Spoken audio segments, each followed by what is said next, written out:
ఈరోజు నేను మీకు చెప్పేది రామాయణం పాయింట్ ఆఫ్ వ్యూలో ఉన్న రావణాసురుడు గురించి కాదు, రియల్ పాయింట్ ఆఫ్ వ్యూలో ఉన్న రావణుడి గురించి. మీరు ఈ వీడియో చూడాలి అంటే ముందు రామాయణంని కాసేపు మర్చిపోండి, అప్పుడే మీకు అర్థమవుతుంది.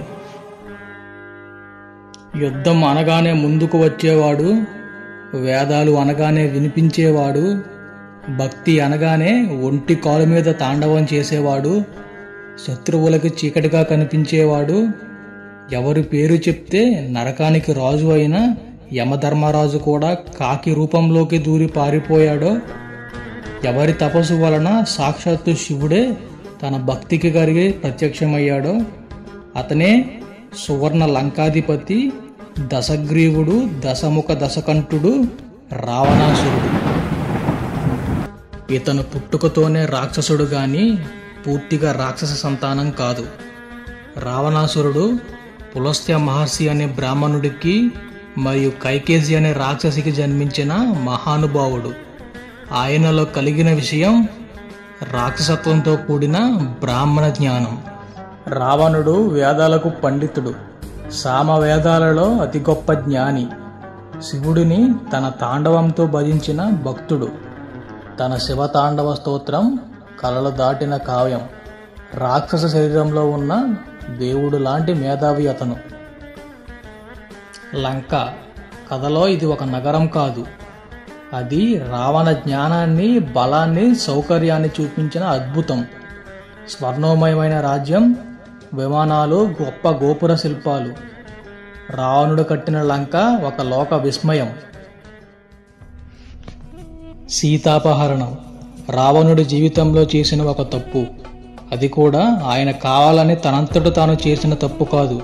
తన సోదరి అయిన శూర్పణఖ ముక్కు చెవులు కోస్తేనే కదా ఆయన చేసింది. అది కూడా సీతాదేవిని ముట్టుకోకుండా తీసుకువెళ్ళి ఎటువంటి ఇబ్బందులు, హింసలు పెట్టకుండా చూశాడు.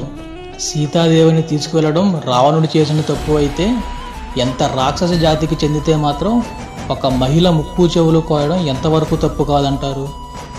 తన సోదరికి అలాంటి పరిస్థితి వస్తే ఏ అన్న ఊరుకుంటాడు? సరే, ఇది పక్కన పెట్టండి.